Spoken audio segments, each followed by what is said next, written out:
Doctor என்னோட uric acid வந்து 8 தான் இருக்கு. இதனால கிட்னிக்கு ஏதாவது டேமேஜ் ஆகுமா? இந்த கொஸ்டின் நிறைய பேர் எங்கிட்ட கேட்குறாங்க. பட் இதோட ட்ரூத் ரொம்ப காம்ப்ளிகேட்டட். அதை நான் என்னென்னு எக்ஸ்பிளைன் பண்ணுறேன். இதில் நிறைய அப்சர்வேஷனல் ஸ்டடீஸ் என்ன சொல்லுதுன்னா, சீரம் யூரிக் ஆசிட் அதிகமாக இருக்கவங்களுக்கு கண்டிப்பாக சிகி ரிஸ்க் ரொம்ப அதிகம்.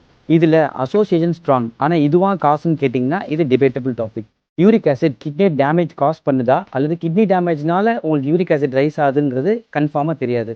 இது கோல்லேருந்து முட்டை வருதா இல்லை முட்டையிலேருந்து கோழி வருதாங்கிற மாதிரி ப்ராப்ளம். சிகேடியில் ஜிஎஃப்ஆர் ட்ராப் பண்ணால் யூரிக் ஆசிட் எக்ஸ்கிரீஷன் ஜென்ரலாகவே குறையும். இதனால் உங்கள் சீரம் யூரிக் ஆசிட் ரொம்பவே ரைஸ் ஆகும்.